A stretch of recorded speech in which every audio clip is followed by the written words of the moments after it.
Thank you for viewing this inspirational tip from the American Sewing Guild. In this inspirational video, we'll take a look at using 2 rulers for cutting fabric strips and also a pen that has ink which disappears when steamed. Here's a little tip when cutting strips of fabric. Use 2 rulers instead of one large one, which can be cumbersome. Fold the fabric as needed for cutting. Align the fabric to the grid on the cutting mat. Place the gridded ruler on the right side of the fabric, aligning the ruler line to the bottom edge of the fabric, and use the rotary cutter to squarely cut off the right side of the fabric. Now slide the ruler over for the measurement needed to cut the strip width. This one will be cut 2.5 inches in width. Now lay and butt another ruler right up next to the left edge of the gridded ruler. Move the gridded ruler over and cut the fabric along the right edge of the smaller ruler. Then simply repeat the process of aligning the gridded ruler to the needed measurement,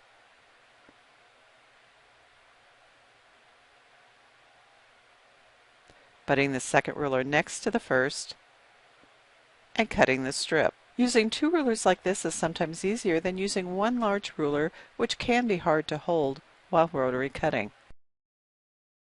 Now let's take a look at tip number 2.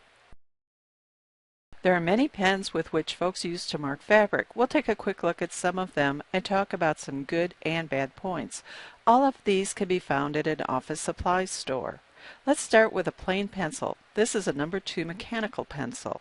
Long before all the wonderful marking aids we have today, a pencil was the only instrument used for marking on fabric, such as around templates. Unfortunately, if an error was made, the pencil could not be erased from the fabric.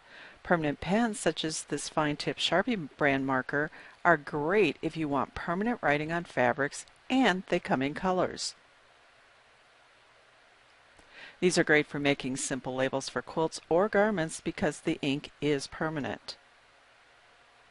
I know some who use these rollerball pens. They do produce fine lines but are not meant to be permanent on fabrics.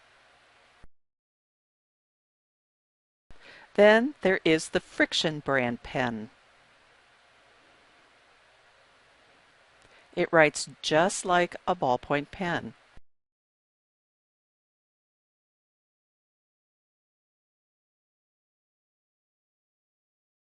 Let's take a look at what happens when heat is applied to each. The pencil has virtually no change except it may become permanent in some fabrics. The Sharpie marker will become permanent with heat, but the ink doesn't run. The ink in the rollerball pens may become permanent, but it also may run depending on the fabric. Now look at what happens with the Friction pen.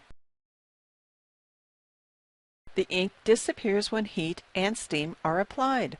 Before using any marking pen on fabric, always test the method thoroughly for discoloration or other issues. You've just learned 2 tips for working with rulers and marking methods. Thank you for viewing this inspirational tip from the American Sewing Guild. Please visit our webpage, asg.org.